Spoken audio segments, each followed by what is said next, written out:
नमस्कार, मैं हूं पवन त्यागी।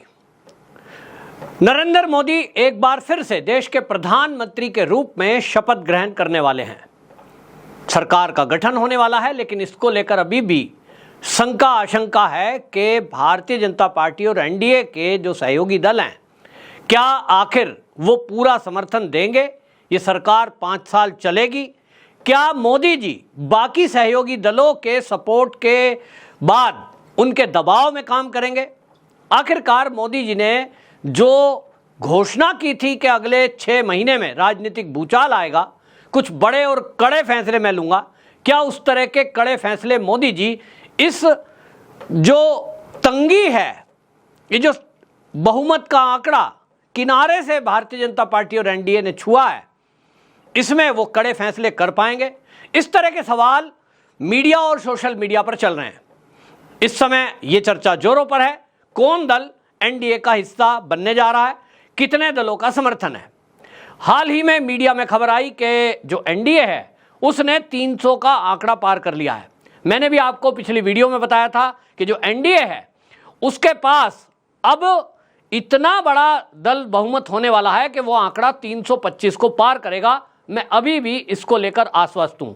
जो बाकी दलों के सूत्र हैं, उनसे जो चीजें पता लग रही हैं, उसके पीछे का मेरा एक कारण भी है और मैं आपको विस्तार से समझाऊंगा कि मेरे पास जो ये जानकारी है इस पर मैं क्यों ऐसा टिका हूं, मेरा भरोसा क्यों है कि ये जो सोर्सेज से जानकारियां आ रही हैं, जो पत्रकार मित्र एक इस तरह का एक ख्याल बना रहे हैं, क्या वो ख्याली पुलाव, चंडू खाने की खबर जिसको बोलते हैं, वो है या फिर उसके पीछे कुछ सॉलिड आधार भी है। अगर मैं आपको आज की खबर बताऊं तो आज की खबर तो ये पक्का है कि एनडीए 300 का आंकड़ा पार कर चुकी है। अभी तक 292 सीट उसके पास थी, लेकिन उसमें 5 निर्दलीय का समर्थन और कुछ छोटे दलों का समर्थन होने के बाद ये 303 पहुंच गया है। लेकिन मैं जैसा कि आपको दावा कर रहा हूं, यह आंकड़ा 325 को पार करेगा। अभी कुछ और सहयोगी दल भी इसमें शामिल होंगे। जैसा मैंने आपको पहले बताया था कि समाजवादी पार्टी के अंदर सब कुछ ठीक नहीं है और उसके अंदर ये जो चुनाव है, ये जो चुनाव के परिणाम है, इस परिणाम के पीछे यदि कोई बदलाव की ताकत है, वो है शिवपाल यादव, अखिलेश यादव के चाचा और राम गोपाल यादव।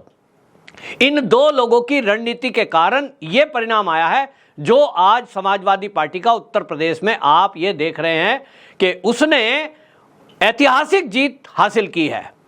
राजनीतिक विश्लेषक ये बात कर रहे थे कि उत्तर प्रदेश में समाजवादी पार्टी, अखिलेश यादव जिस तरह की राजनीति कर रहे हैं, कार्यकर्ताओं से उनकी जो दूरी है, जो उनके आसपास जो उनके सहयोगी हैं, जो उनके सलाहकार हैं, उनके चलते यदि अखिलेश यादव ने चुनाव लड़ा तो ये अखिलेश यादव के जीवन की सबसे बुरी हार होगी। लेकिन नतीजे उलट रहे और इस नतीजे के पीछे कौन है, अखिलेश यादव से बेहतर कौन जानता है। समाजवादी पार्टी को समझने वाले लोग वो ये बता रहे हैं कि इसके पीछे जो रणनीति थी, वो जैसा मैंने कहा, उनके चाचा और रामगोपाल यादव, इन 2 लोगों ने रणनीति बनाई। टिकटों का वितरण किया। टिकटों के वितरण ने उन्होंने वो फॉर्मूला अप्लाई किया जो भारतीय जनता पार्टी करती है। ये बात अलग है कि भारतीय जनता पार्टी उसको काउंटर नहीं कर पाई, लेकिन भारतीय जनता पार्टी का सर्व समाज, सबका साथ सबका विकास, ये मोदी का नारा था, लेकिन समाजवादी पार्टी में इसको इंप्लीमेंट किया रामगोपाल यादव ने। और इस सबको जो कर रहे थे, उसके पीछे की उनकी सोच थी कि वो अगले आने वाले कुछ दिनों में जो समाजवादी पार्टी की तुष्टीकरण की राजनीति है उसको छोड़कर वो एनडीए का हिस्सा बनने लायक अपनी जमीन तैयार कर रहे हैं।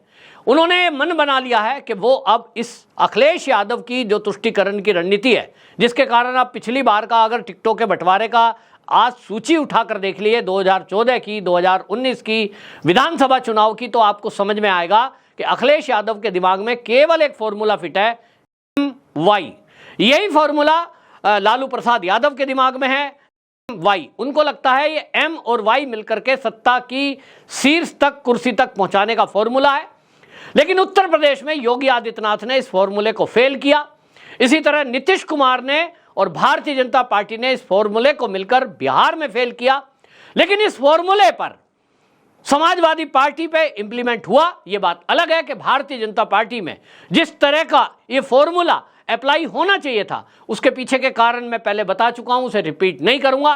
वो भारतीय जनता पार्टी का इंटरनल मैटर है, उस पर अलग से वीडियो कर चुका हूं, वो अंदर का मामला है। लेकिन समाजवादी पार्टी ने इंप्लीमेंट किया और उसकी तैयारी उनके पीछे थी। अब जो ये आंकड़ा आया है समाजवादी पार्टी का, ये सब के सब विपक्ष में बैठने के लिए सांसद नहीं बने हैं। विपक्ष में अब उनको समझ में भी आ रहा है, चाहे विधायक हो चाहे सांसद, कि उत्तर प्रदेश में योगी आदित्यनाथ, भले ही आपको लग रहा है कि वहां एक करारी हार भारतीय जनता पार्टी को देखनी पड़ी है, लेकिन यह आप जान लीजिए, यदि उत्तर प्रदेश में विधानसभा के आज आप चुनाव करा दें तो योगी आदित्यनाथ की लोकप्रियता कतई भी कम नहीं है। वो सीटों का आंकड़ा उससे भी ज्यादा ला सकते हैं, लाकर दिखा सकते हैं अगर आज चुनाव हो। किन्हीं कारणों से केंद्र का इंटरफेयर हो, कुछ और गुस्सा नाराजगी हो, वो चीजें अलग रही हैं, लेकिन आज भी योगी आदित्यनाथ की लोकप्रियता कतई कम नहीं है। और ये अच्छी तरह ये शिवपाल यादव और रामगोपाल यादव जानते हैं कि अगला चुनाव जब 2027 का उत्तर प्रदेश में होगा विधानसभा का, तब भी सीधी फाइट अब होने के बजाय त्रिकोणीय मुकाबला होना है, जिसमें एक फैक्टर मायावती है और उसमें भारतीय जनता पार्टी ही सफलता प्राप्त करेगी। तब विपक्ष में जिंदगी बिताने के बजाय क्या पक्ष में आने से राजनीतिक कैरियर अच्छा बनता है? तो दोनों अपने बच्चों को लेकर के आगे चिंतित हैं, चाहे रामगोपाल यादव हो चाहे शिवपाल यादव हो। और इसलिए उनको दिख रहा है कि अगर अखिलेश यादव के पीछे खड़े रहे तो उनका कोई कैरियर नहीं है। वहां ना उन्हें अध्यक्ष पद मिलेगा, ना टिकटों के बंटवारे की छूट मिलेगी, ना उनको कोई मंत्री पद मिलेगा, ना कभी वो इस तरह के राजनीतिक सुख को भोग पाएंगे। केवल विपक्ष की भूमिका में रहना है। दूसरी तरफ एनडीए है, एनडीए का हिस्सा बनते ही उत्तर प्रदेश की योगी आदित्यनाथ की कैबिनेट में मंत्रालय मिल सकता है। एक अच्छा कैरियर बनाने के लिए उनके बच्चों का भविष्य वहां बन सकता है। इसी तरह केंद्र में आने के साथ मोदी जी का साथ मिल सकता है, अमित शाह का साथ मिल सकता है, जो अपने आप में एक पावर है।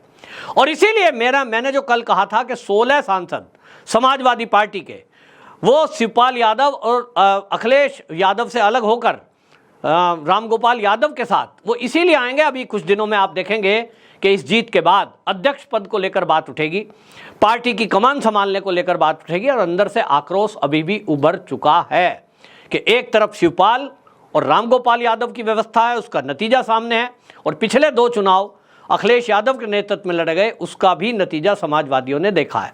और इसीलिए आपको बता दूं कि मेरी बात का आधार यही है। इसी तरह की कुछ मंत्रणा आम आदमी पार्टी के अंदर चल रही है। हालांकि उनके 3 सांसद हैं, राज्यसभा में 2 सांसद तो ऐसे हैं जो कतई तैयार बैठे हैं, लेकिन मेरे पास जानकारी है कि 3 सांसद राज्यसभा के भी वो एनडीए का हिस्सा बनने को तैयार हैं। समय आने पर यह निर्णय किया जाएगा, लेकिन वहां भी मैंने आपको बताया लगभग 1 सप्ताह का समय लगने वाला है। मोदी जी प्रधानमंत्री पद की शपथ ले लेंगे, सरकार का गठन हो जाएगा, और इसके बाद जो बेचैनी बढ़ेगी, उस बेचैनी में कई ऐसे छोटे दल हैं जो इंडी गठबंधन के साथ आज खड़े दिखाई दे रहे हैं। उन सबके सबको यह दिखाई देगा कि अपना 5 साल का अगला कैरियर वो विपक्ष के रूप में बिताएं। ईडी सीबीआई के चक्कर काटने पड़ सकते हैं, क्योंकि अगर भ्रष्टाचार नहीं करोगे, आप साफ सुथरी छवि और राजनीति में रखोगे तो दिक्कत नहीं है, लेकिन ज्यादातर नेताओं के हम कारनामे जानते हैं।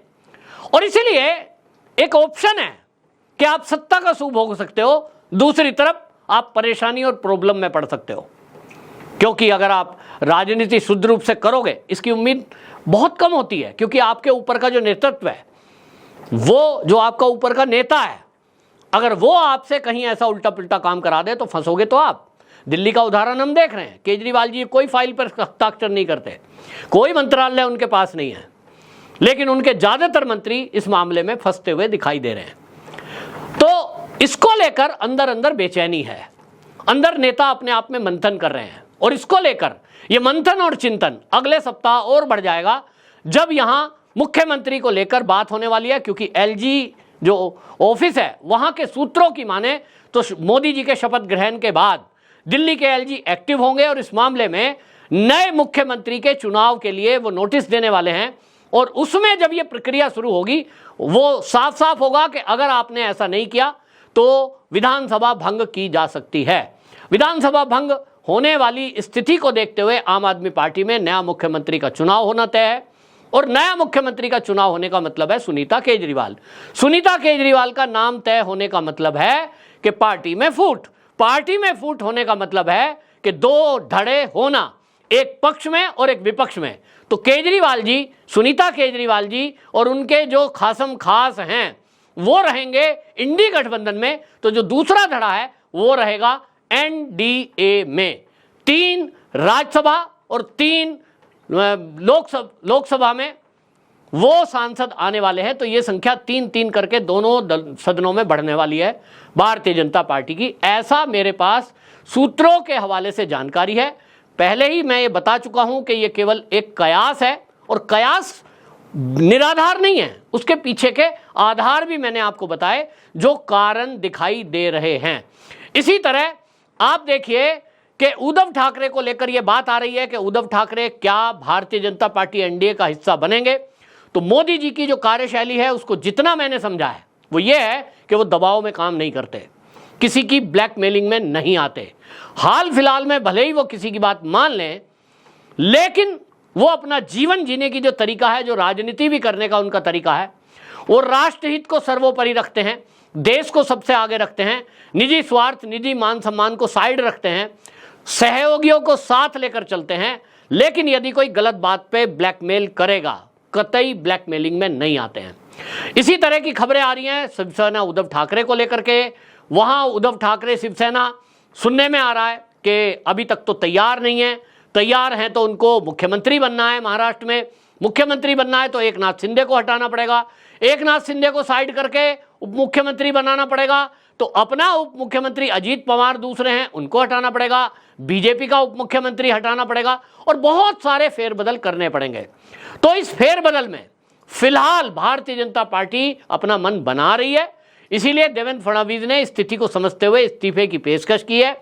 वो इस तस्वीर से अलग होना चाहते हैं। पार्टी को केंद्र में सत्ता सरकार बनाना वो पहली प्राथमिकता आज की हो गई है, क्योंकि देश हित के कई कड़े और बड़े फैसले होने हैं। कई बड़े दल, कई छोटे दल इस तरह से टूटकर आने को तैयार है। खबर तो यहां तक भी है, वो भी पुख्ता खबर है और उसके पीछे का भी आधार मैं आपको बता देता हूं। कांग्रेस के बड़े और पुराने नेताओं ने, आचार्य प्रमोद कृष्णन की आपने बात सुनी होगी, उन्होंने कहा था कि चुनाव के बाद कांग्रेस के भी 2 टुकड़े हो जाएंगे। तो कांग्रेस में भी जो 99 का आंकड़ा अटका है, उसमें अभी आपको एडवांस खबर बता रहा हूं कि राहुल गांधी रायबरेली की सीट छोड़ेंगे, वायनाड के सांसद रहेंगे और ये जो रायबरेली है वहां से प्रियंका गांधी वाड्रा को लड़ा दिया जाएगा। प्रियंका गांधी वाड्रा जब दोबारा चुनाव लड़ेगी तो जो फोर्जरी करके कांग्रेस ने लोगों के वोट लिए हैं कि हम आपके खाते में 1 लाख डालेंगे, 8,000 रुपए खटाखट आएंगे, वो फॉर्म जो बांटे थे उसके झांसे में महिलाओं ने वोट दिया।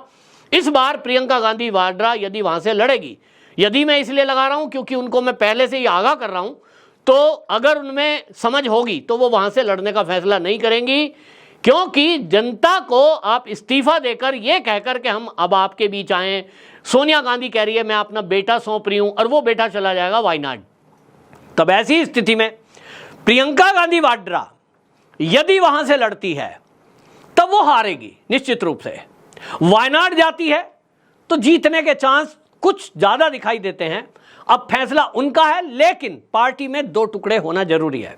अब उसमें दूसरा धड़ा एनडीए का हिस्सा तो नहीं बनेगा, वो दोनों धड़े अलग अलग रहने हैं, लेकिन इन दोनों में कुछ लोग जरूर इस टूट के बाद टूटकर भारतीय जनता पार्टी का हिस्सा बन सकते हैं, ऐसी संभावनाएं हैं। और उन सांसदों की संख्या जो इन दोनों के झगड़े में टूटकर अलग आ सकते हैं, वो संख्या 10 से 15 के बीच है। वो 10 से 15 सांसद भारतीय जनता पार्टी का हिस्सा बनेंगे। चुनाव भले ही दोबारा होगा, दोबारा जीत कर आएंगे और उसके बाद वो संख्या भारतीय जनता पार्टी की बढ़ेगी, ये मैं बता रहा हूं। और इसीलिए मेरा एक दावा है कि 325 का आंकड़ा पार करेगी भारतीय जनता पार्टी की स्थिति, जो आज 240 पर है, ये लगभग 260 को पार कर जाएगी।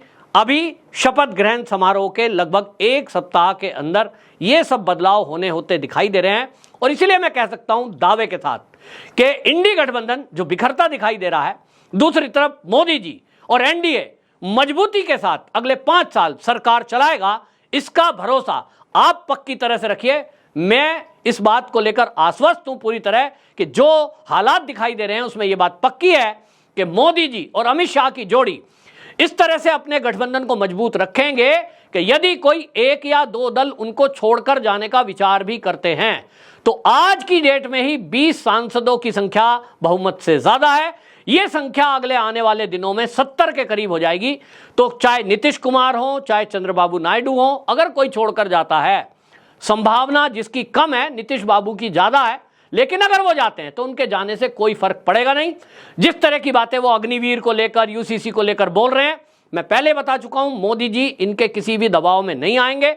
ये बात अलग है कि कुछ अमेंडमेंट अगर करना है, बैठकर बात करनी है, मुद्दों को सुलझाना है, उसमें जरूर पहल करनी चाहिए और मोदी जी करेंगे। लेकिन ये पूरे 5 साल बिना दबाव के मोदी जी अपनी सरकार चलाने वाले हैं, ये पूरा भरोसा मुझे दिखाई दे रहा है। आपकी क्या राय है? कमेंट बॉक्स में जरूर बताएं। वंदे मातरम।